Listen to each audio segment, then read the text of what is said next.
Do we have volume? Okay, good.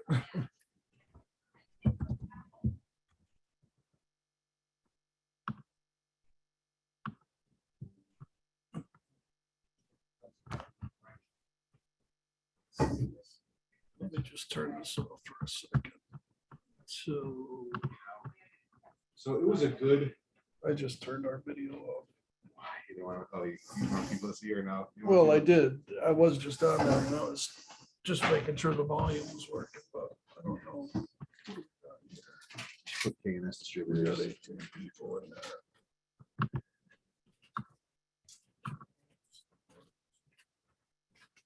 Got people at home. You got someone with too much light. Is that Concha? I don't know. Am I muted? I hope so. Can we hear me? Hello. You can hear us? Yes. All right. Cool. So she's. But I can't hear you though. All right. Let's turn on our mic. Okay, I can hear you all, and I want to say good afternoon and good evening to everyone. I do see we have a few people here with us. I want to say thank you on behalf of Griffin and Strong PC for joining us today. I am going to give just a few more minutes, probably about 5:04 to start, to just allow everyone to be able to register and to join us. Okay, Wonderful. Thank you. thank you all.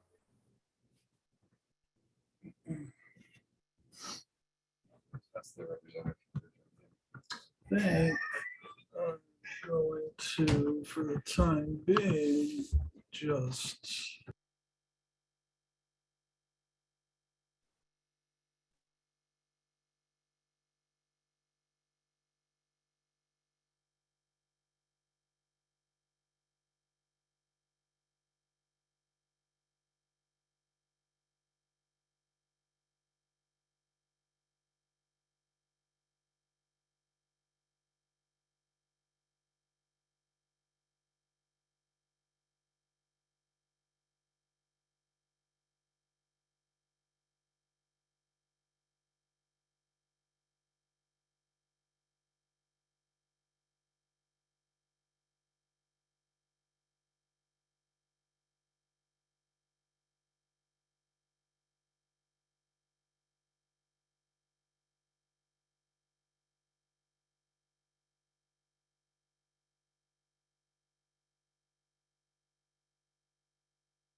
Well, what are they trying to do? I have a feeling that they're secretly trying to re-elect Trump because this committee is proving what millions of his supporters have always suspected, that the deck is stacked against them.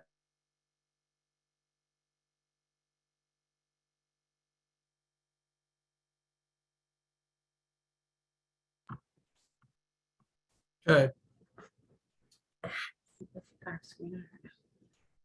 No, maybe.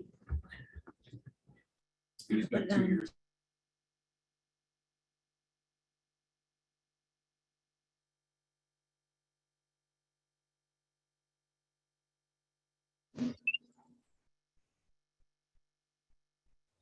Once again, hello and good evening, everyone. Just giving everyone just another minute or so to join on with us, and then we'll begin our presentation and introductions.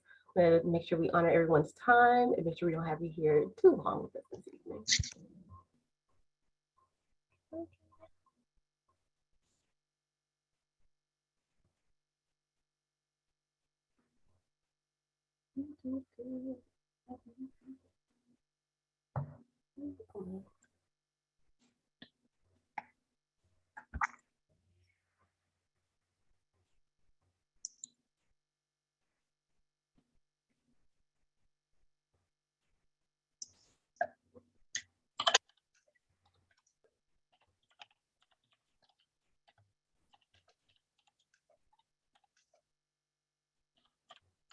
Okay, and good evening, everyone. My name is Jerica Lighting. I am a Deputy Project Manager with Griffin and Strong. We are a law and public policy firm based out of Atlanta, Georgia. We specialize in disparity studies and also implementation as well. I'm also joined by a few of my members as well, and I'll give them a chance to speak and introduce themselves as well. Michelle?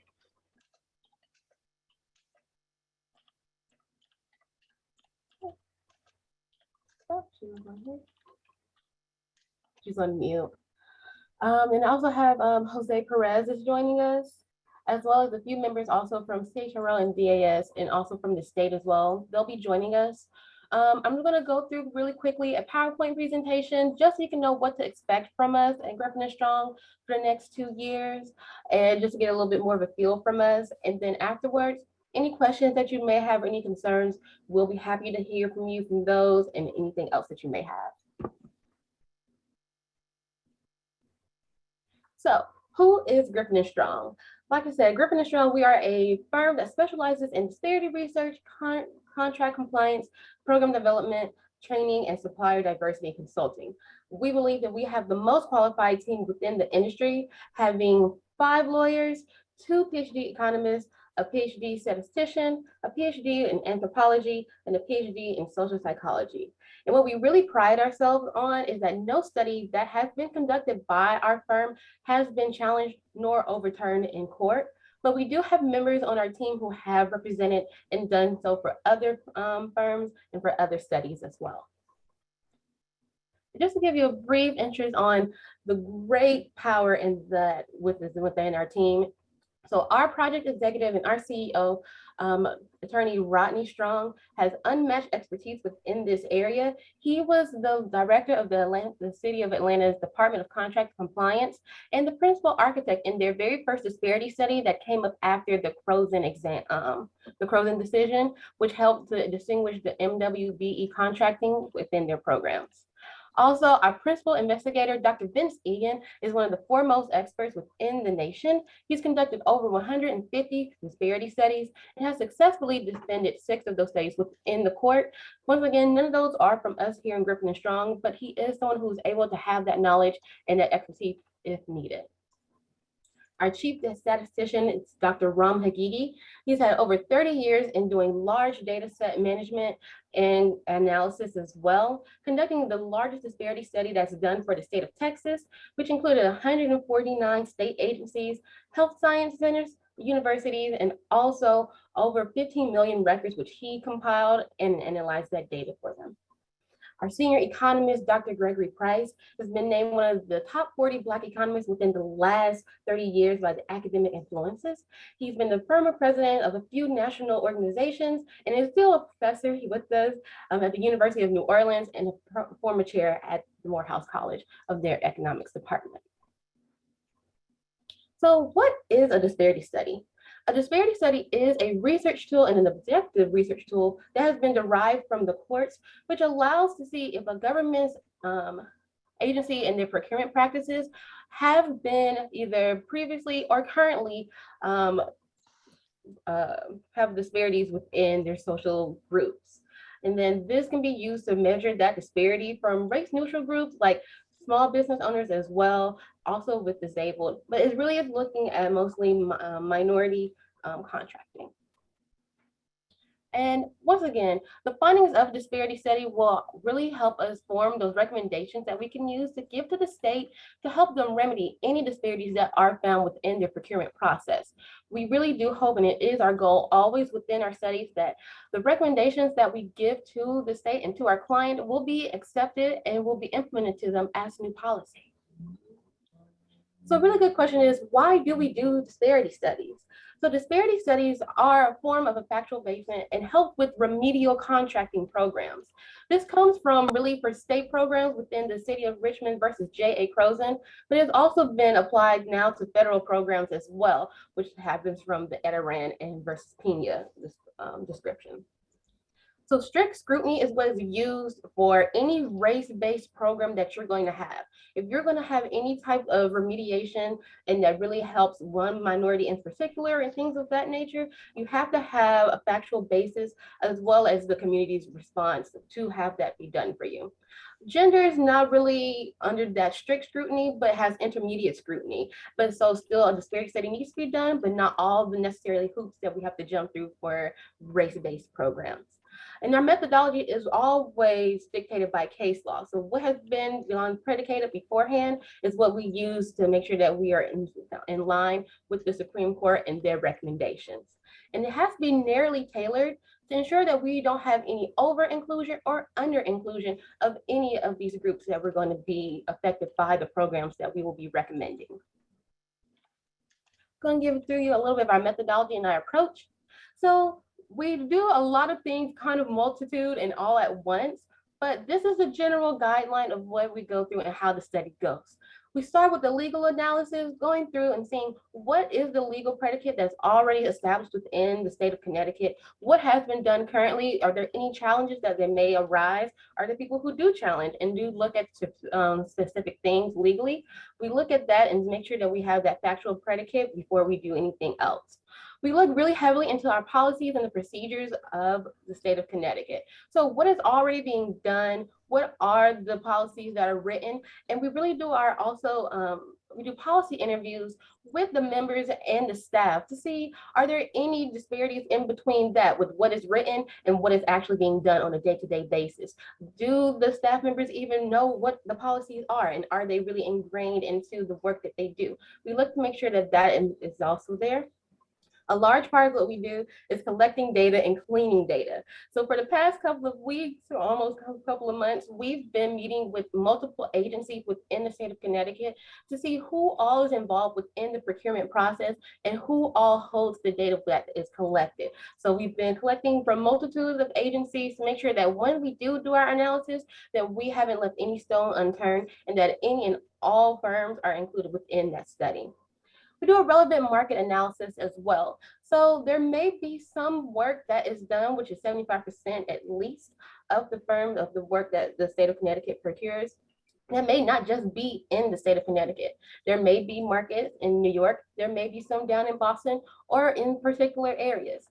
But we look to make sure that we at least include 75% of the total spend of the state within that relevant market and look at firms within that area. We do a utilization and a threshold analysis as well to see, are there differences in the level of contracting that's done? So do you have firms that are only getting small $1,000 contracts? Are they also the ones that are getting your multi-million-dollar contracts? Are there a difference in between who's getting those and not? We look to see that as well to make sure that those recommendations that we give can be wholesome in throughout. We look at the availability analysis. So not just who that the state is currently using for procurement, but who is also out there who is ready, willing, and able to do the work, and to see what all else can be used within that procurement process. And a disparity analysis is done as well, when you can take who is being used and who is available to be used, and you compare the two. We also do a private sector analysis too, to make sure that there may be some factors that are not just race and gender that may have a difference in why some firms are procuring more work than others. So credit lines, bonding, things of that nature, that is also taken into account within the private sector analysis. And a big portion of also what we do, which is a part of what today is about, is our anecdotal evidence and collection as well.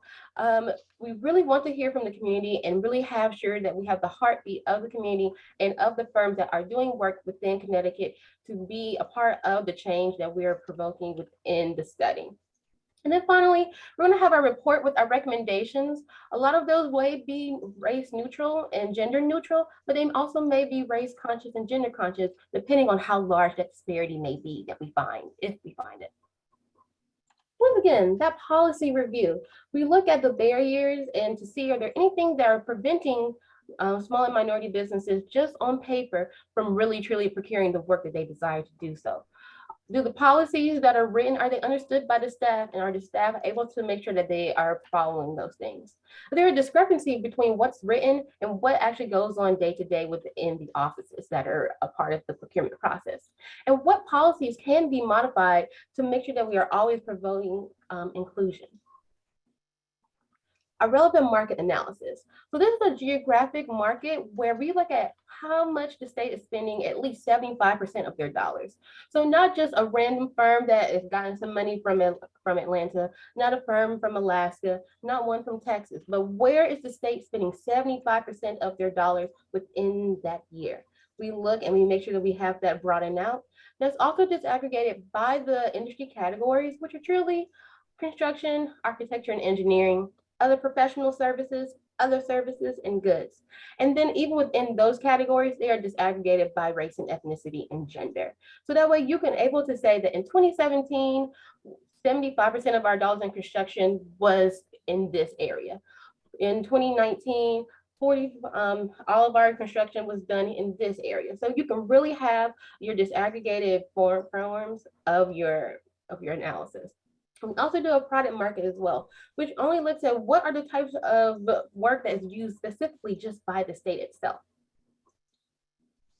We do a utilization analysis. So the realm of work that we're looking at for and our scope of work is for 5 years from fiscal year 2017 to fiscal year 2021. And we're measuring not just prime contractors, but also subcontractors as well. That also allows for the state to see, are there some subcontractors who may be able to do prime contractor work, but for whatever reason may be found by the study are not able to procure that. That analysis is also disaggregated by year, by those same 5 work categories, and race, gender, and ethnic status as well. Threshold that we talked about is looking at that total level of contracting, and it helps us to see, is it really truly maybe contract size that may also pose a barrier to why certain firms are not being able to participate in the procurement process. Your availability analysis. So we typically look at this within 2 ways. We do a custom census approach using Hoover data, and then we also use a list-based approach as well, which is getting your bid data, your vendor data, awardee data from not just the state of Connecticut, but anyone who's within that relevant market, within that 75% threshold. We look to see those lists of people who are certified to do work, and we may also use those within that analysis of who is available within the area. And a disparity analysis. So then we take who is available and then who is actually being utilized by the state, and that develops for us our disparity index. And that is also disaggregated by the industry categories. So you can see how large your disparity is within your construction firms, within your goods, within your professional services. And we also look to perform a statistical significance test as well, because sometimes you may find that you do have a disparity, but it's still small enough that you maybe not be able to recommend race conscious recommendations. You may have to then do race neutral. But if that disparity is large enough, then you may have your factual basis to be able to do so if needed.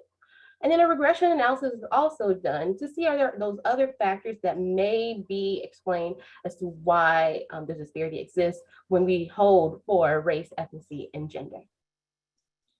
And that regression analysis is done within the private sector. So when we look at self-employment rates, credit markets, building permit data, if so, when we look at that, are these also some reasons of why there may be a disparity within the industries? And once again, within that regression analysis, when you control and when you hold and you say, well, we keep everything else the same, education level, finances, we hold that the same, is race and gender still the reason why we still may have a large disparity? And that will also help us perform the analysis. And once again, why we're here today is a really big part of our community engagement and our anecdotal evidence. We really want for the community to be the heartbeat and to make sure that the statistical analysis that we do has really true meaning within the areas that it's going to affect, and the firms and the companies it's going to affect as well. So we start here with our informational meetings, us telling you what was going to look like for the next 2 years while we're here in Connecticut doing work, speaking with you, talking with you, and engaging with you. We're also going to do anecdotal interviews as well. So once we find that relevant market, Randomly, a few of your firms may be contacted to do interviews with us one-on-one.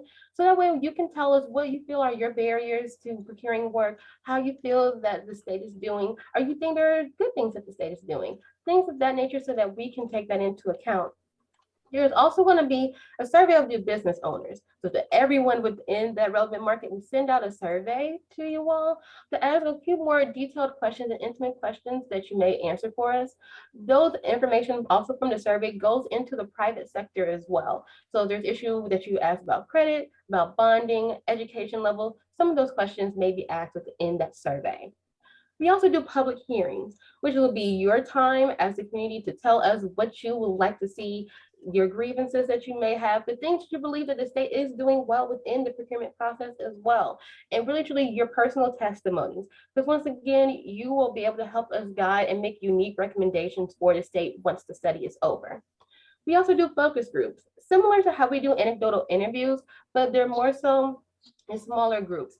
Really, truly, so that way we can see, are there certain themes and particular things that keep popping up throughout the process that not just one particular firm may be experiencing, but it seems like a collective may be seeing. So we'll ask certain questions similar in the interviews, but more so tailored for certain themes. We also love to meet with any civic and trade organizations that you may know of as well. So once again, our statistical analysis really looks at who the firm, who the state has already been using to procure, but there may be people within businesses and within organizations who have not had that experience yet, or may have some reasonings as to why they're not able to do so yet and work with the state. We want to also hear from you too and know what it is that you feel like are maybe barriers to why you're not being able to be part of the procurement process. That allows for you to shine there as well. And once again, always throughout the study, you can reach us by our email and by our social media as well. We're really abreast on that, and really make sure that anytime that you feel that you may have something to say, you will always be able to leave them with us in the email. A lot of these things that we're doing community-wise are very forward facing. So if you would like to leave your comments just by yourself and individually, feel free to leave so within the email. And then finally, we have our findings and our recommendations. So our findings are just really a summary of each portion of those sections that I told you. And the findings are the findings. If there is a disparity, there is a disparity. If it's in this category, it is in this category. Our findings don't change. But what really shines through and what really allows for the disparity state to come alive is within the recommendations. So we make sure that the recommendations that we're going to give to the state are really detailed within the policy review, within the anecdotal evidence, and are really crafted to make sure that the state and the firms that are representing of the state are really heard. We want to make sure that we use our best practices that we know of, as well as those innovative approaches from the anecdotal collection that we receive, to really truly address any disparities that we have. We also want to make sure that we give recommendations as well to the state on how they can include and support LGBTQ firms, as well as other firms that may not be represented within the markets currently, but really truly want a chance and want to be able to participate within the procurement process. So these are all the ways that you can get involved with us within these next few years. So if you are contacted for any of our anecdotal interviews, if you receive a survey from us, you can send those over. And you get contact for the focus groups, please come and join us and speak with us and speak candidly within those focus groups and within your interviews and even in the public hearings too. Make sure that the words that you speak to us, they are valid and they will be taken into account. And so that the change that you want to see, make sure that your voice is heard. And anytime you want to involve and put your input there. And this is also our study email as well, which is connecticutstudy@gspclaw.com. So you can email that, like I said, throughout the study process. And finally, you can always find us on Facebook, LinkedIn, or you can tweet us as well at Griffin and Strong. And there is a website where all this information, where all the recordings also from our public meetings will be held as well. And that's going to be portal.ct.gov/disparity study. So you'll find out information of when certain things will be coming down the pipeline, and if you need any recordings or any information, or want to know more so about the study team as well. And those are the ways you can connect with us there. So that is my presentation there. I will make sure that I put in information into the chat as well.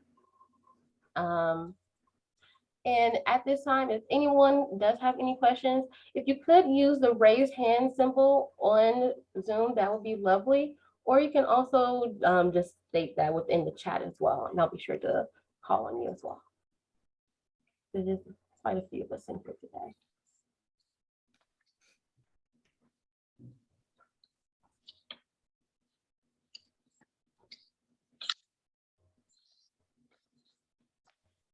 Okay, participant Eaton, I see you do have a couple of questions. I'm going to read through them and see if there's anything that I haven't addressed.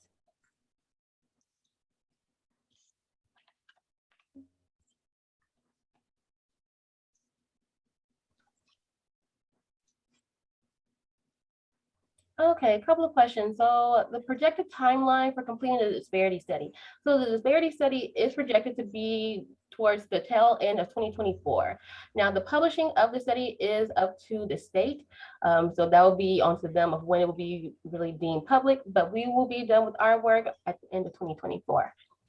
The optimal objective. The objective of the disparity study is to see, are there any barriers within the primary procurement process for small minority businesses, as well as LGBTQ firms as well. How will companies and organizations be vetted for the process for participation? So for our anecdotal interviews, as well as our focus groups, those are going to be they'll be randomly selected. So through those lists that we said, so firms who are already certified within that relevant market that we've deemed, depending on that 75% threshold, whom are those firms there? They will be randomly selected to participate within those interviews. The surveys goes out to all firms within that area, within the relevant market. And then for the public hearings, that will same thing, how you were notified here. So we notify everyone on those lists as well as organizations. And if you know of anyone who would like to participate, they can come to those public hearings and meetings as well. Will all findings and data be shared using transparency? Yes. So all of our findings and we also do a large appendices as well. Those will be within the final study. And once again, once that's remain public to you from the state, you'll be able to read and see all those as well.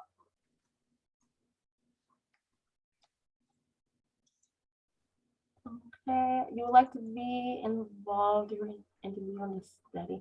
So once again, our anecdotal interviews are randomly selected. If you would like to, leave your comments or leave your testimony as well, you can do that through the email. You can also do that as well in those public hearings that we'll have. I believe we're scheduled to have 3 of those.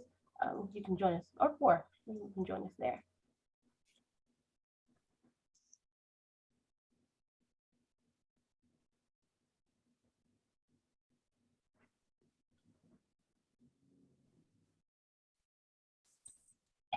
Okay, I see something. Someone is concerned about the study only going back 5 years. Michelle, if you're on, would you be able to answer that question for me of why we typically only go back 5 years? Yeah, so we go back 5 years. That's kind of an optimal time because if you go back any further than 5 years, you're really looking at stale data. And as somebody mentioned, already we have an issue with the pandemic only being a couple of years ago or 2 years ago and still continuing with firms who may have been available during that time period and performed work and are no longer even in business. But you've got to do at least 3 to 5 years worth of data so that you can show trends instead of just 1 year or 2 years worth of data that you're not sure is representative. And if you go back past 5 years, you're really talking about stale data. And disparity studies are meant to create a factual predicate. Although they're historical in nature, they're not meant to go back so far that the data is essentially stale. So that's why disparity studies, as a rule, the optimum time has been 5 years. Thank you. And then we have another comment or question from participant Carter Wright. Will this make any changes in Connecticut? So our job is to be researchers and to do the work of explaining what our findings are and what our recommendations are. It's up to your legislature to decide what changes will be made, if any, moving forward. And so we are not the change agents. We are the researchers who provide the information. So I don't think we can make that determination for you. However, I will say this, that the state has, and so far in the work we've done with them, their purpose for doing this is to bring about change, to make a more open and diverse firms who have an opportunity to win contracts with the state. We've also discussed a lot about supportive services and about what firms need to develop. So, I can tell you that I think the intention is to bring about change, but that is something that clearly your legislature has to do. And before we get to participant Dawkins' question, I did see a lot of people wanting to be interviewed and to be a part of the anecdotal process.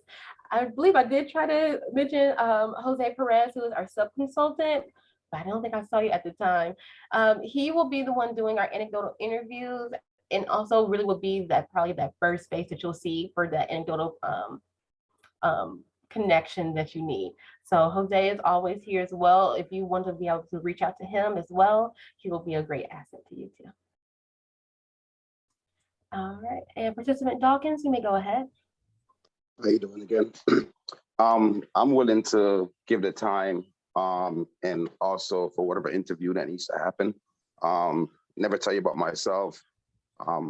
Again, my name is Colin Dawkins, but I used to be the president of the Minority Contract Council for over 12 years.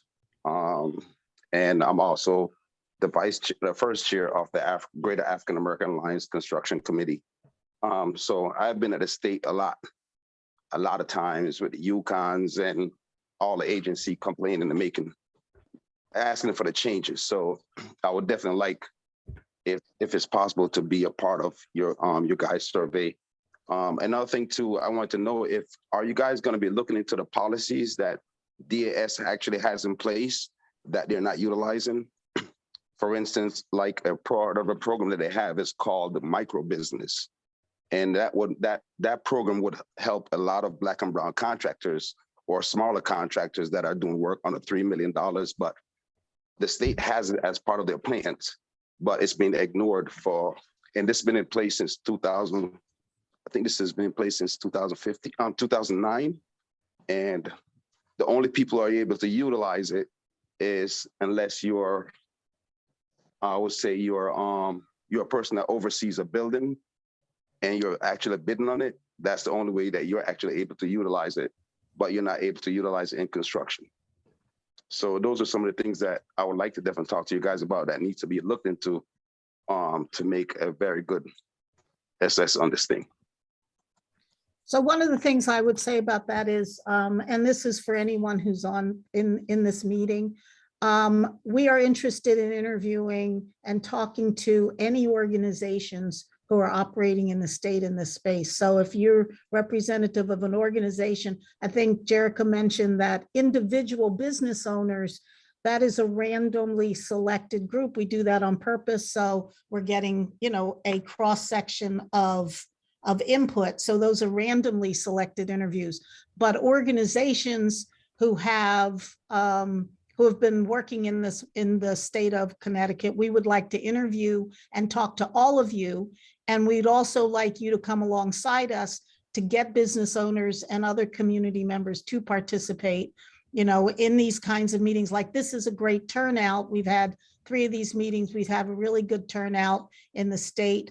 But what's going to be really important is when we have public hearings and our surveys, that firms are participating in that, because that's how we get to quantify information. When we hear a story from one person, that carries a certain amount of weight, but when we hear it over and over again, that clearly carries a lot more weight. So we need surveys, people to respond to surveys. We need people to say yes when they're asked to do a random interview. So those of you who are connected with organizations or you know organizations that we need to be talking to and interviewing, please put that in the chat room so we have the names of those organizations and we will outreach to them. And Mr. Dawkins, we absolutely will connect with you to do an interview with your organization. And I'm also a contractor, so it's not just, I happen to, the minor contract council happened to fall in my lap and did what I did with it. But at the end of the day, I am a contractor. And we need to talk about the unions, how Black and brown contractors are being treated in the unions, why some of these guys won't sign a union agreement. So there's a lot that is holding back us as contractors that I would like to actually get to put my input in. Thank you. Participant Samantha, you may go ahead with your comment or question. Hi, I'm Samantha. I am actually a small business owner, and she kind of just answered the question that you guys randomly select us, but I would definitely also love to be a candidate that you guys would speak to. I've been in business since 2017, and my opportunities in Connecticut have definitely been very slim. I'm a certified WBE, I'm a certified MBE, I'm a certified DBE, and right now most of my opportunities come out of the city of New York. I've been awarded over $1.5 million throughout the city of New York, working with the EPA, working with the Department of Transportation, working with the Department of Sanitation. I service all 5 boroughs, and the state of Connecticut has only given me 2 small contracts in the amount of $600. So I definitely know that there's a disparity. The DAS is not doing the services they're supposed to do for us. I've followed I've gotten opportunities in Philadelphia, I've got opportunities in Massachusetts, but I do not get opportunities in my home state. So I'm very excited about you guys doing the survey, and I do hope that it turns out with the results that we all feel and we know that are happening, and you guys can hopefully change some of the things that are happening. But the lady, I'm sorry, I don't know her name, but she just mentioned that as a small business and not an organization that we are randomly selected. But if you guys can definitely choose me, I have history within being able to provide services, and all of our contracts, I provide goods, I provide lubricants. All of our contracts are only going to certain suppliers. They're locking out our contracts for 5-year terms. They're extending the contracts with only those suppliers, and they're not allowing small businesses like myself, women-owned businesses like myself, minority businesses, DBEs, to even get a small portion of those contracts. So I would definitely love to do the survey. So please select. I know I'm random, but I'm going to give you guys all of my information, and I hope that I am one of these businesses that you guys select. Okay, thank you. Ms. Eden, you had a number of questions in the chat room. Did we answer all of them? Yes, they were answered, and Okay. like the other 2 people, I've been around for a long period of time. I was one of the people. We can't hear you. I can't hear you, Miss Eaton. You sound far Can you away. hear me now? Yes. Okay, yeah. Yeah, my questions were answered. And again, I would like to be included on the study too. I actually have a contract. I have 2 contracts with the state of Connecticut. And I think some of the insights I can provide will be helpful. And then also, since before we did the first disparity study, which, you know, everybody that understood disparity studies knew wasn't going to go anywhere, that would be challenged and probably defeated in court. I'm glad that you guys are here, but if I could be included, I think I can give you a lot more insights, you know, have contracts with the state of Connecticut. And like the other young lady, most of my work comes out of New York City. Okay. Participant Cruz, you may go ahead with your comment or question. Nobody's held accountable in any of these agencies to truly provide. Hold on, you're going in and out. Okay, you want to try again? You know, while we're waiting for her, this is Jeray again. Are you aware that quarterly, each of the state agencies are supposed to provide a report as to where their spend went? And when we were challenging, you know, them like 12, 15 years ago, very seldom were the state agencies making those reports. The only one that did it, and we questioned the data, was the Department of Transportation. So these reports should go to DAS every quarter to show spend. And if you ask for those, I would be surprised if you got two. You know, and I'm hoping that you can surprise me and get one. Yeah, we have asked for those.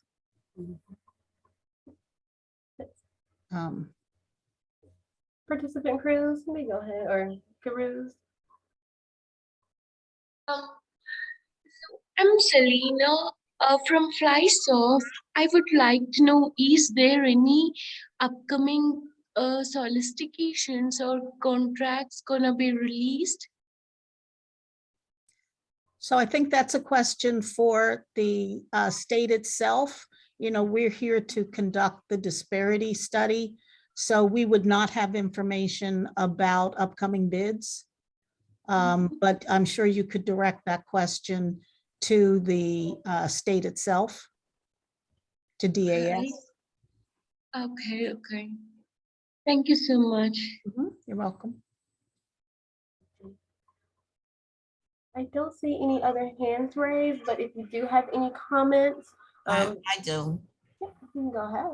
Sorry, I have a question. Mhm. Is there like, so far as the participants concerned, startups included in that as well? Small business women, Black-owned women's with startups? Sure. Yeah, we're interested in all businesses who are in the relevant market.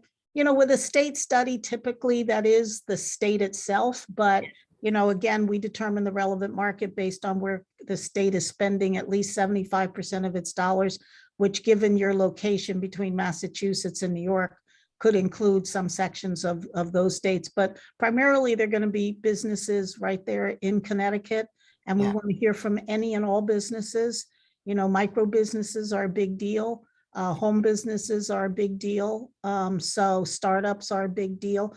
You know, our study is not a needs assessment per se, but in some ways it does become somewhat of a needs assessment, because we do ask firms, you know, what is it that presents barriers to you pursuing or getting contracts with the state?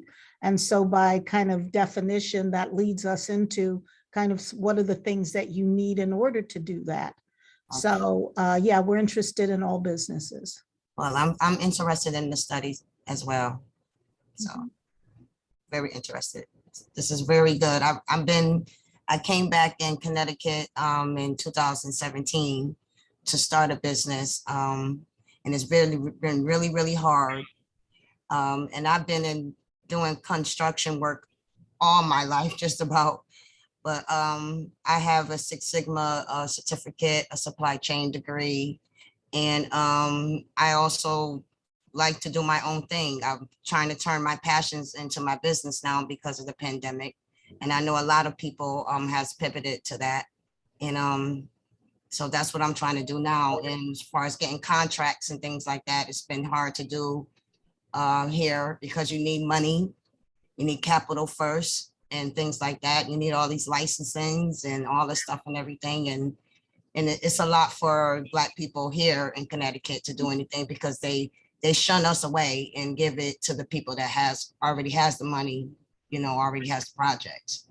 So I'm really interested in it. Thank you for hearing me out.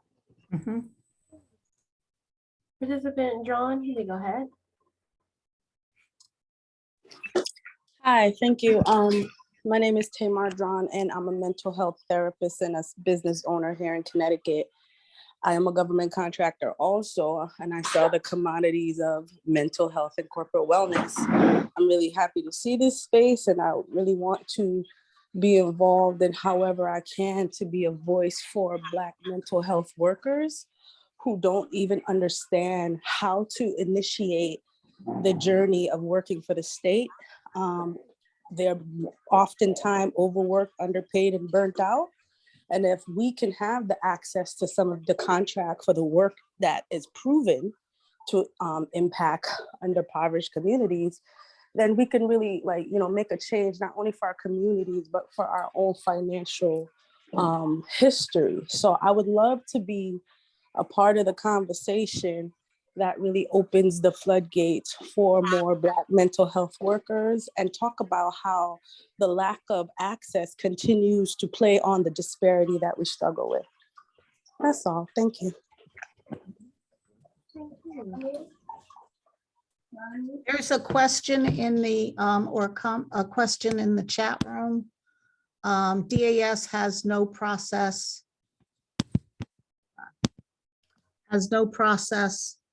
of penalizing contractors that don't use minority and small business on their projects. Is that something that will also be addressed? Yes, it'll be addressed, and there is a question about how it will be addressed because of this Croson case that Jerica mentioned. The Croson case requires that whenever any government entity is going to spend any dollars that has race, and then later cases added gender to that, there are certain requirements you have to meet. And that's what the study is. The study has to establish a factual predicate for doing any race or gender conscious programs where there are dollars attached to it. So a lot of why they have not been able to penalize contractors may have a lot to do with not having that factual predicate. And you have to have that in order to do any kind of enforcement of goals or other kinds of things.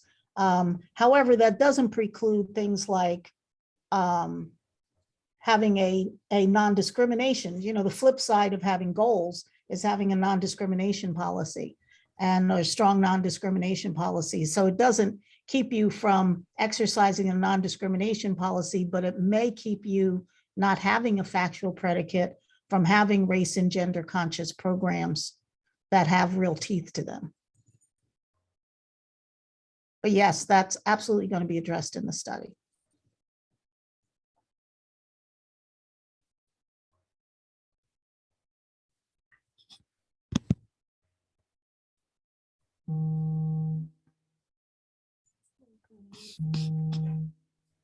And another question, Michelle, that we have is, once reports are in, will the minority and small businesses be involved?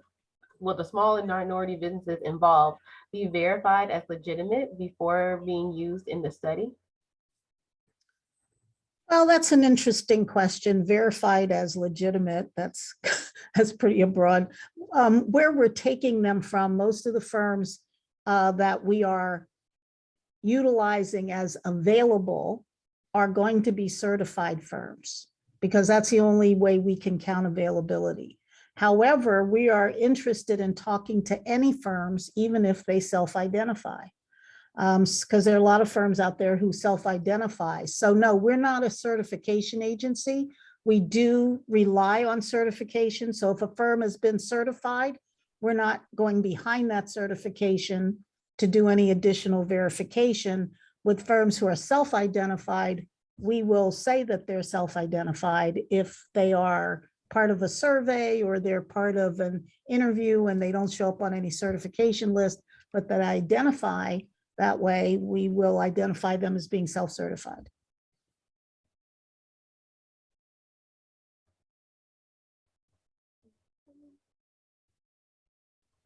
A few more. We have, does this disparity study contracted to any vendors? I'm not sure. Are you asking us if we have vendors contracted to us? Jose Perez's company is a subcontractor to us. We have a couple of other subcontracted agents, subcontracting firms who are doing survey work. We are an MWBE owned small business. So yes, we do have other firms who are part of the study. And participant Eden asks, when will we begin contacting NBEs? Well,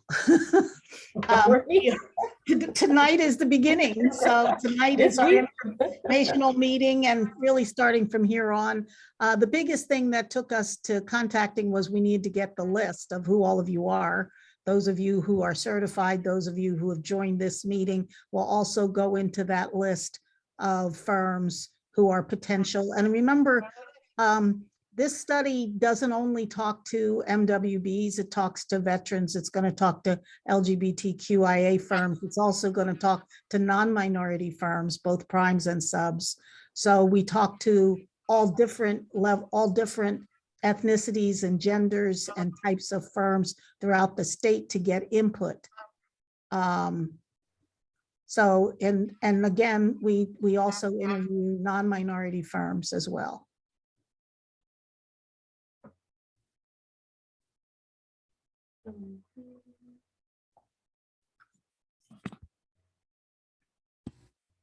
Looks like we just have some comments about the certification process and the issue with being certified by the state level.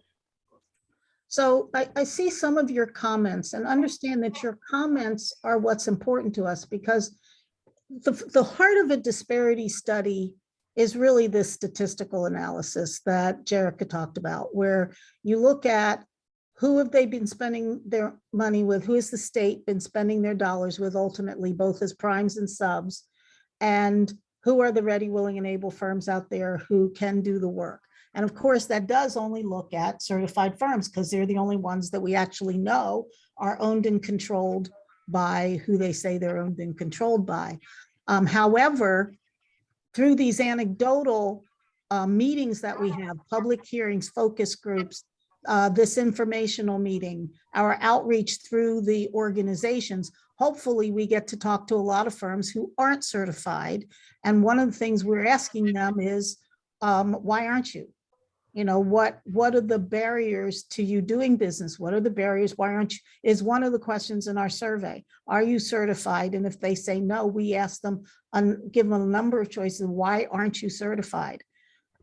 Because that's part of what we have to begin to recommend is what tools can we provide the state in its tool belt? And it's not just one thing, it'll be a series of things that can help them to increase the diversity of contracting that they're doing. So yes, all of these things that you all are commenting on, these are things that we want to be able to include in our anecdotal, because that helps lead us to recommendations. Our recommendations really come from three places. One is us doing these studies all over the country for the last 30 some years. And so we know best practices. The other is looking at the policies on their face. Someone asked about policies. We do a deep dive into the current policies that the state has. And then the third, and probably most important, is that we hear from business owners, because we can see there's a disparity, but we can't really necessarily understand how to fix it that is unique to Connecticut. So if there's a particular issue that we keep hearing over and over again, we begin to understand that that may be one of the areas that we need to address. So you help to direct us through those areas that need to be addressed.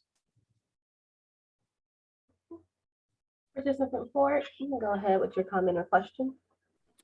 Yes, so how you doing? My name is Guy Fort, and I was just wanting to actually comment, and I asked there was the comment regarding the certification process. I found that my company, one of my companies is certified, the other one is not, and it has gone through the process of, in order for you to work with DAS or DOT, you have to get on sam.gov. But as we all know, sam.gov is, I put in the comments, a travesty just to be a part of it, going through the process. It takes months, and then you don't get the proper toolage of what you need to receive from the sam.gov customer service, let's say. Once that process is over with, now you have the second process, which is the government contracts or the state contracts. That's a whole nother process of learning how to navigate that terrain, learning how to facilitate and get yourself involved in the bidding process. So they don't, to me, I think some of your studies should be geared towards what type of mechanisms do the state have to help individuals.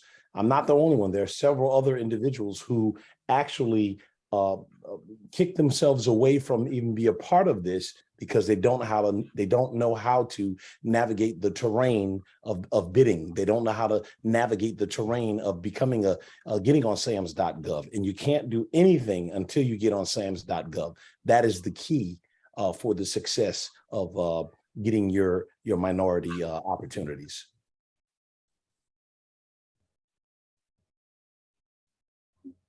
Thank you, participant Ford. While you were speaking, some of the other participants addressed you. They stated, so sorry if you can hear that, that you can connect with PTAC for assistance with government applications. A few of them said that for you. Yes, thank you very much. I have connected up with Marisol and the whole PTAC organization. Thank you.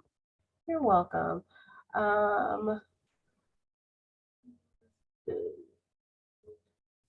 Participant Bernadette, yes, your sister, she can contact us through the study email if she would like, and I'll speak with her there. I'm typically going to be the one, myself and the other project manager, Kiani Igwe, will probably be the ones responding back to you all in the email when you do email us. And then there's another question stating recently, CHRO is letting contractors that self-perform not meet small and minority business requirements. Is that going to have a huge effect on the study, and will that be addressed?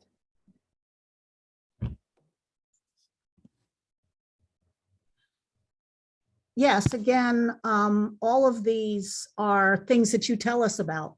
That's how we address them. You know, those aren't things that the numbers and the dollars show us. Those are the things that you all tell us about. So again, what you're telling us tonight is part of our anecdotal collection. The interviews, the focus groups, the public hearings will also be part of our anecdotal collection, as well as the surveys. So all the things that you tell us are things that we file away and will be discussed in the study, and that we'll address.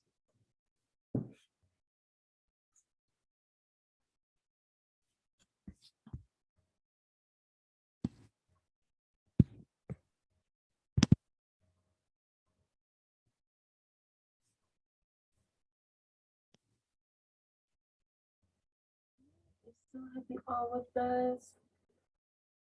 Planning to give it just a few more minutes till 6 o'clock. Are there any other questions or comments that you may have? Be free to state them. And I'm gonna, once again, I'm gonna put the website as well as the study email back in the chat. The website will also have a link when the study, not the study, when the survey becomes live. That way you'll be able to use that as a jump pad to get to the survey, as well as, you know, the times and dates when we will start having anecdotal interviews and focus groups, just in case you are selected for them. You'll know, like, oh, this is about the time they'll start contacting me, to look out for it.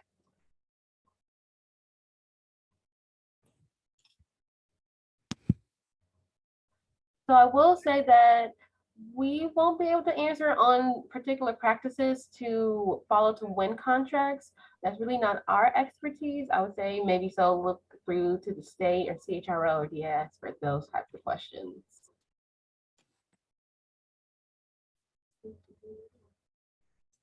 I have one more question. Yes, ma'am. Will we be able to use or obtain some of this data, this information to, you know, to go to the state, to Connecticut? After it's done? Yeah, so what happens is after we've completed the study, our study is pretty transparent. You know, you'll see tables, you'll see numbers, won't be just percentages. You'll see all of that in the study itself. You know, at the end of the day, study probably be, if whoever wants to sit and read the whole thing, you know, 400, 500, 600 pages with charts and graphs and tables and numbers and everything. So pretty much this is, it's a very transparent process for us. We do create certain data that we create out of what we gather, and we do give that all back to the state. So so everything we do, we're under contract to the state. So everything we do, we submit the report to the state.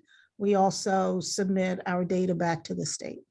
Well, that's good. I know how to read data information, so that's good. That's cool. Thank you.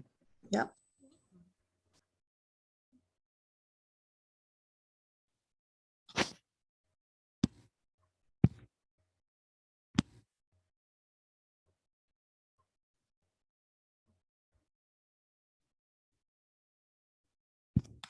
Yeah, some of you are making comments in the chat room.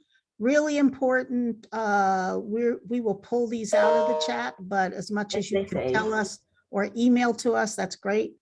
We are saving the chat room comments, but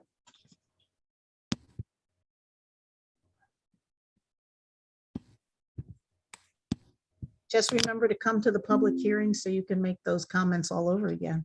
Yes. Amen. Okay, are there any more questions about the study itself, about our process? Again, you're welcome. We have lots of studies we've done all over the country. You're welcome. Obviously, most of those have all been published, so there are lots of those out there for you to look at. We finished one, I guess the last state one we did was last year for the state of North Carolina. So that one I know is online. You can probably get that one. Large cities and counties and states all around the country. The pretty standard, across the board, again, CROSIN is what dictates our methodology. Because if we don't measure up to CROSIN, then and there's a challenge. We also are the ones who will defend the program.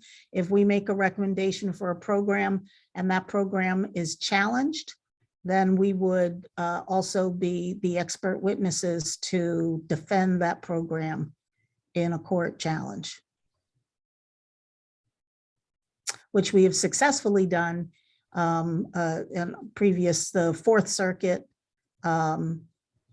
was challenged. There was a program challenge there, and our principal investigator was the expert witness there and successfully challenged that, as well as 6 other programs around the country, all successfully challenged, all successfully defended.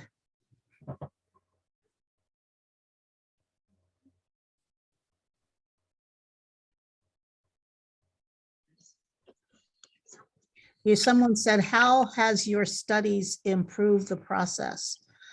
So there are lots of places where I think it's improved tremendously. Sometimes that's hard to measure because assuming that jurisdictions accept all of our recommendations and they put them in place, we always see improvement. We don't always see parity, which is, when they are where they're supposed to be. But we always see improvements, some places more than others, depending. And again, we can recommend things and programs can be put in place, but it really is top down how they're implemented. I'll give you a really good example. We're here in Fulton County, Georgia. Their program got challenged in the early 2000s. And so they haven't had a program in that period of time. We went back to do a study for them maybe 4 or 5 years ago, and their numbers were great. So here's a place that doesn't have a program, but it's because people kind of know the culture and that you don't kind of come to Fulton County, Georgia and want to do work there and not have diverse subcontracting. And so it is a priority for their Board of Commissioners as well as their procurement heads that there be equity in procurement. And so, it kind of has become part of their culture.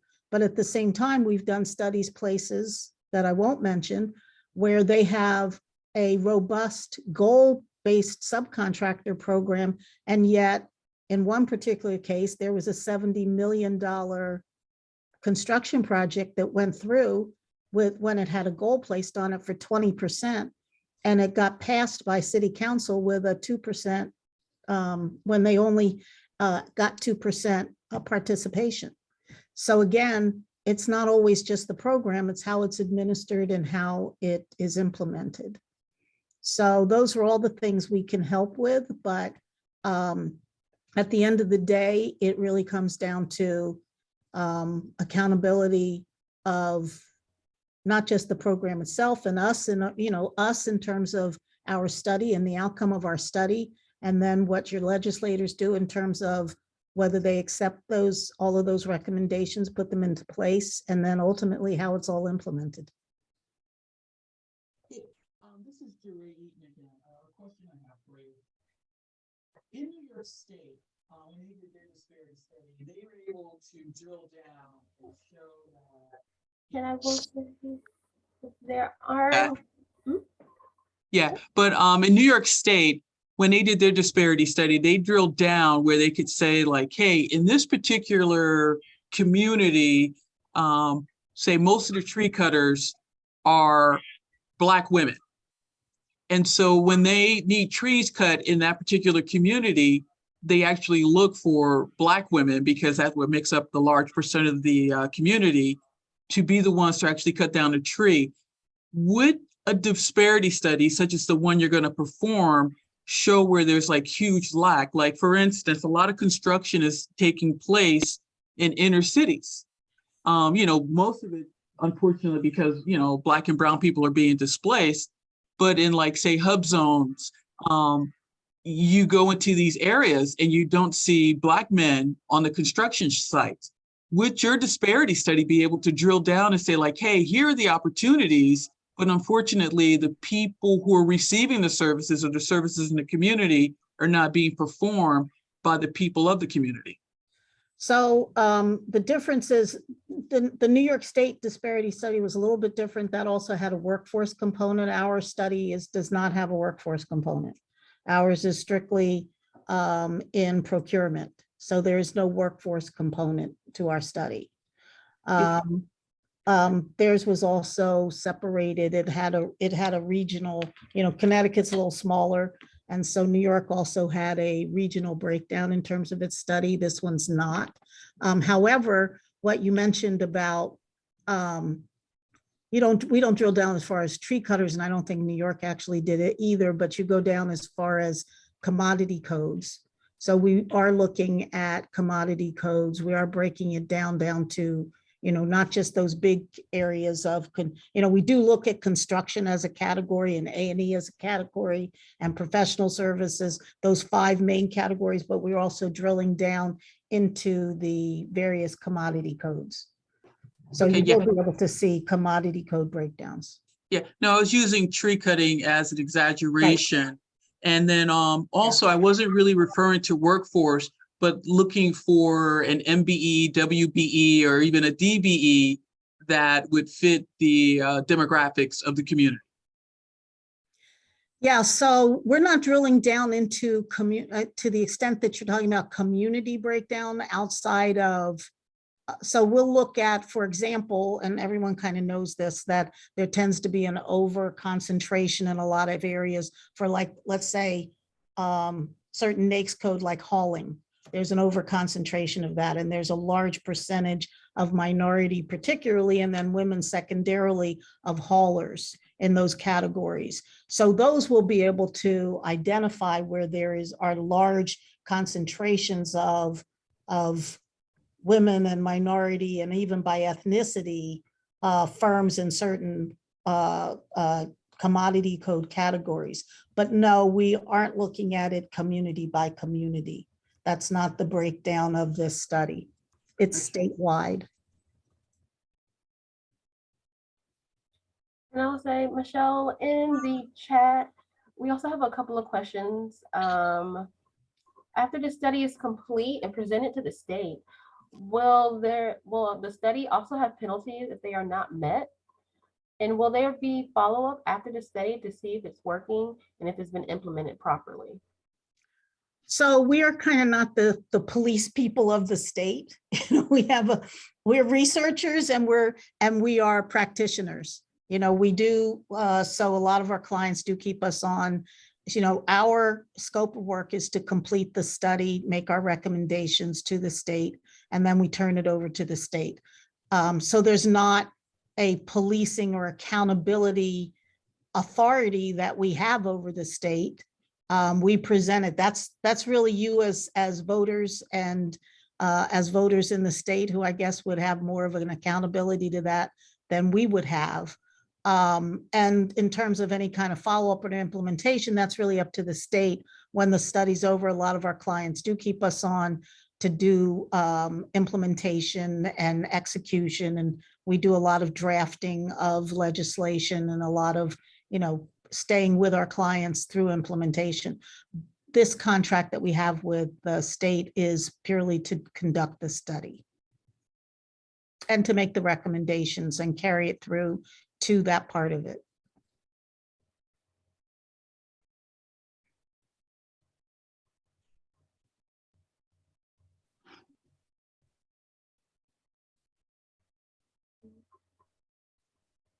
So when you make your recommendation, and what we've come out with the findings, which we all know what it's gonna be, if the state don't want to do nothing about it since they haven't been doing anything years back, what would you suggest for us to do as people that has been going through this for years? And what Yeah, would your I would advice- kind of, I would kind of hope that wouldn't be the case. Why spend all this money to do a study to have it sit on a shelf and collect dust?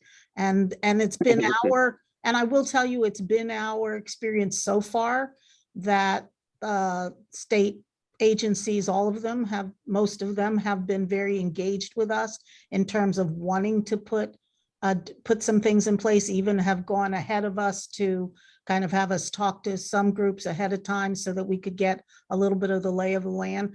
But if in hopefully the very unlikely circumstance that that the state didn't do anything, again, you all are the accountability holders. You're the voters in the state of Connecticut. There is no such thing as, as kind of someone who's got authority to hold the state accountable for this, other than you as voters. Will you guys be like able to sit down with the Black and Hispanic Caucus itself and explain what is going on with you guys' findings? Yeah, I do think that we have at the end of this, there are some presentations we're supposed to make. And I think they're community presentations as well as those to legislators. So I'm sure we will be at the end. Again, that's kind of dictated more by the state as to who our presentations are to. But I would bet that would be something that they would want us to do, is to make sure that this is presented, not only submitted, but presented so that everyone understands what the findings and recommendations are. And of course, we do break it down. Besides this really long report that has a lot of detail, there is an executive summary. And then on top of the executive summary, there's even a fact sheet that gives you kind of the bottom line of a lot of what we've said and what our recommendations are. Will you be looking into companies that basically, like, let's say a company that's registered a small business that we all bid against in a set-aside package? Will you guys be looking into who they're subbing their work to, in a sense? Because some of these companies actually have 3 companies underneath them where they sub all the work to. Yeah. I mean, remember our breakdown is primarily race and gender. So we're less concerned about, well, there's a company who subs out to a bunch of companies who are actually owned by them. We're more concerned about who those companies are, race and gender, or whether they fall into any of the set aside groups.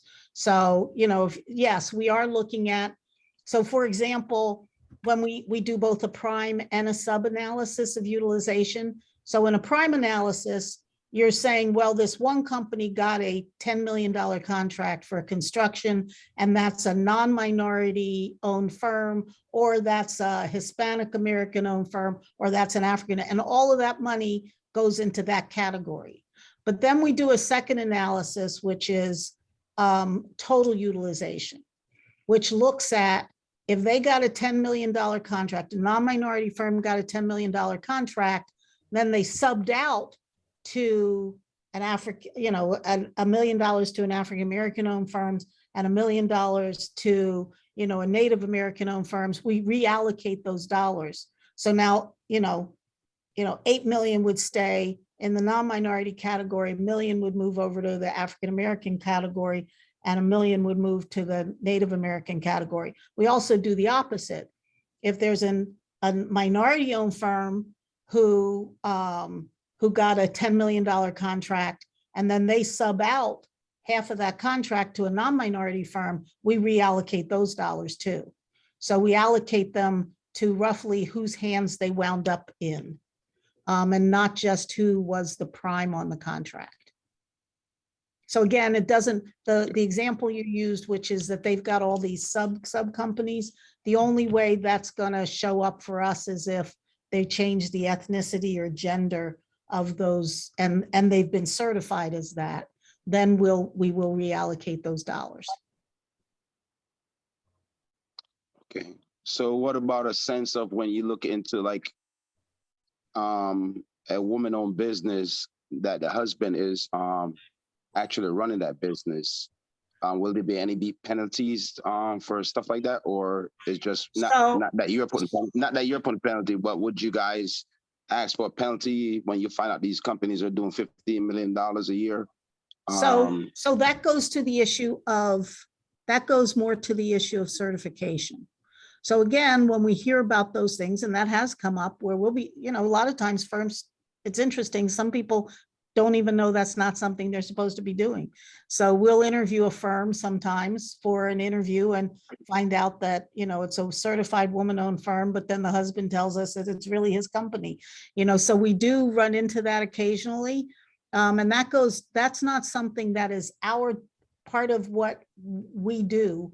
What we would do is if that became an issue, if that becomes uncovered, if that comes out in anecdotal, then that becomes an issue of certification. So how are firms being certified? And so we look at, even on its face, what's the certification process? And there are best practices for certification. One of those are site visits, which is what you do when you figure out, who's really running the business. And so a best practice is to do site visits. If the state's not doing site visits, and we don't know that at this point, I don't know whether they do site visits or not, but if they don't do site visits, that might be a recommendation in order to make sure that certification is following best practices.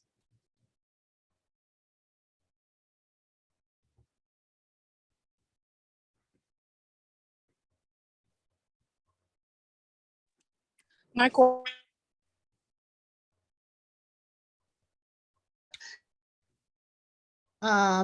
If you're talking, Samantha, Beginning of the process. you dropped out. Am I breaking up? I'm driving. Yeah, start again. Okay. Now you're fine. Can you hear me? Okay. We Yes. definitely study, and I do want to say it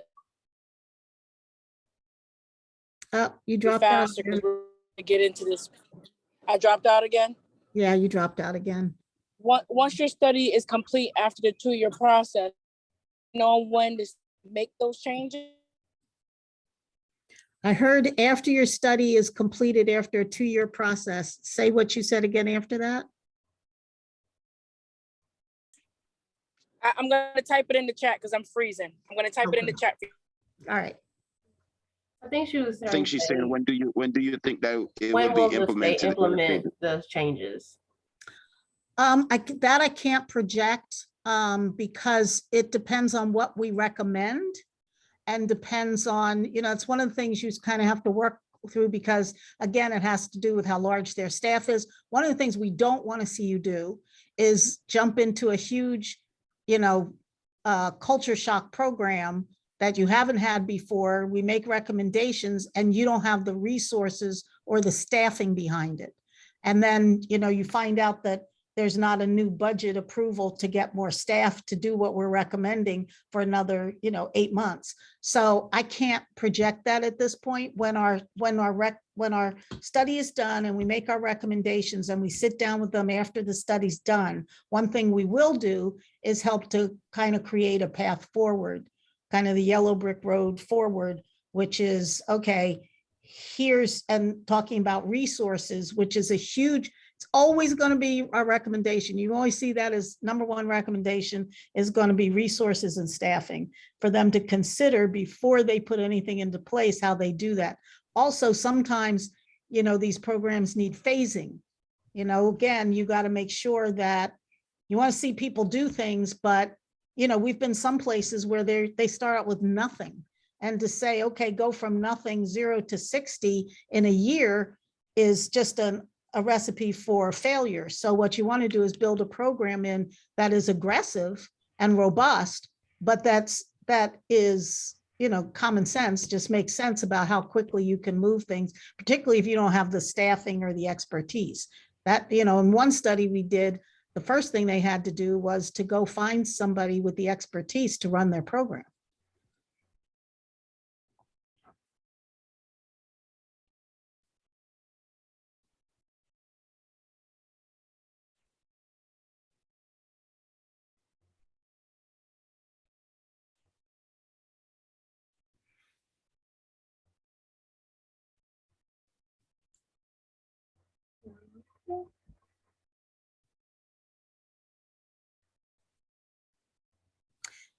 Again, I know we're coming kind of to the end of our time, but one of the things we just can't help but to emphasize is you all staying engaged with us. We'll stay engaged with you. It's, a long process. This is a 2-year study because there's a lot of data to collect from a lot of different places.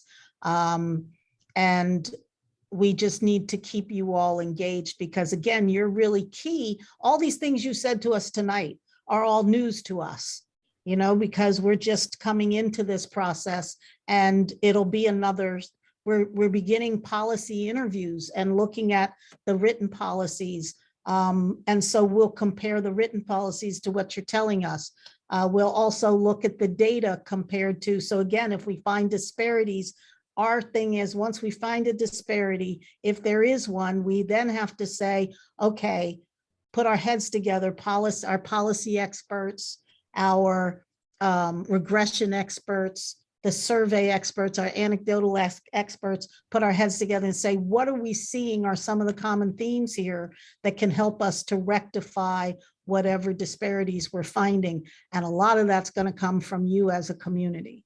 So don't drop out on us because the time goes by, because public hearings may not be until a year from now, but we need that input, and we need the same kind of way that you all are engaging with us now. Don't lose that momentum. Keep talking to us and get others to talk to us. And again, organizations are key for us. We have a whole team who's ready to talk to organizations and get input, because even when this study's over, a lot of times what happens is that a key to helping to develop capacity and to provide supportive services may not all come directly from the state. It may come from some of your not-for-profits and your community organizations who can help support what it is, these programs. But again, we won't know who you are unless somebody tells us who you are or you identify yourselves.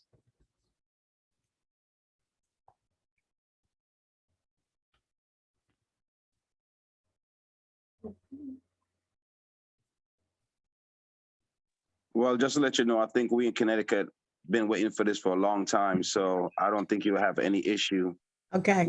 with us participating and to give you guys what you guys actually need to look through to make sure that you guys can take care of what needs to be taken care of first. So I don't think you'll ever have the issue here. Great. Good. So yeah, so you'll be hearing once again from myself and the other project manager, Kiani Igwe, probably more so than you will Michelle. And also with Jose Perez, he'll be conducting our interviews for us, and maybe even some of the organizational interviews. So you'll be hearing from him and seeing a lot of us for the next 2 years. So Any comments or questions that you have, you can always send them once again to connecticutstudy@gspclaw.com.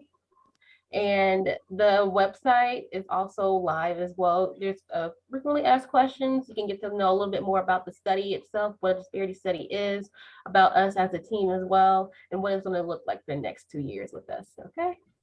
Can I ask you a question? Yes.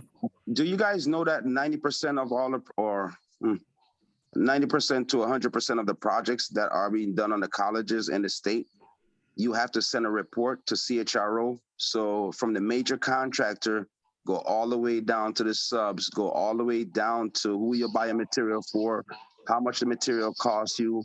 You have to report all of that to CHRO. So for the next 5 years, the last 5 years that you guys are looking for on all these state projects, you can just go to CHRO and you should be able to get that report, because you have to tell what minority company, what percentage that you gave him, if it's a female, if it's a male, the whole shebang is at CHRO. So you can go there and pick that up. So I should mention, colleges and universities are not part of our study. Why is that? Because the state funds UConn. And Right, that's one of the biggest, hold on 1 second. Let Mhm. me say something. That's one of the biggest problem that we have in Connecticut, because Connecticut switched their money around into all these quasi agency. And so at the end of the day, we are having the same problem at UConn, where a lot of Black and brown contractors can't get access to work there. So this is all state dollars. So when you guys say that you're not going to look at UConn, when how much money UConn is spending per year, that is kind of disturbing that you're not going to be able to tell what the universities are doing with state dollars also. Yeah, it's not part of our scope of work. I got you. Just want to explain where the money at too. Yeah, yeah. But that also means that any of our recommendations cannot filter there because they weren't part of the study.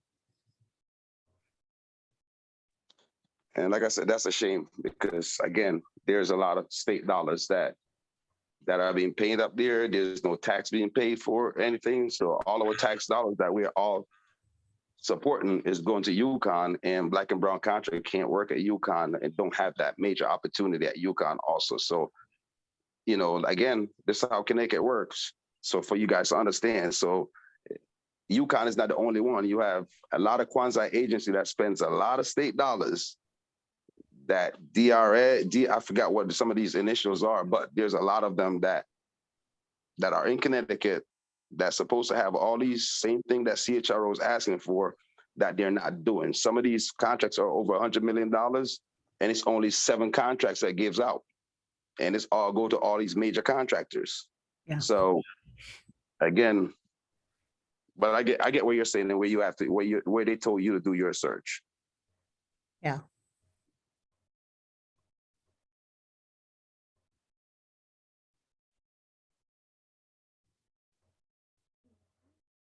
I will tell you, that's a whole nother animal. We did do a state study that included 58. It was a big study, included 58 community colleges and 21 universities. So it is a much broader scope. It's not just an add-on. Well, I mean, agency like that is some of the agency that put minority business out of business. When you're looking for your change orders or your tickets, and you're waiting for over 1.5 years or 2 years for $200,000 that they owed you, you know, so it's part of, it should be part of the study, because UConn is a big deal to Connecticut. Yeah.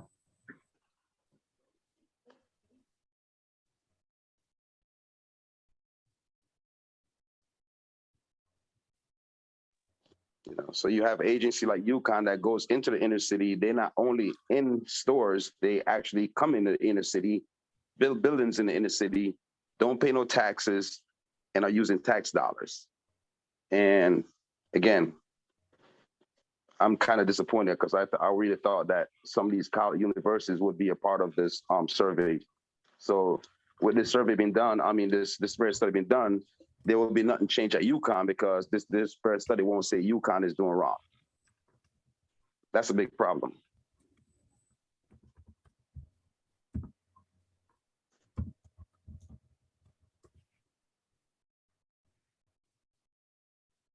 Okay.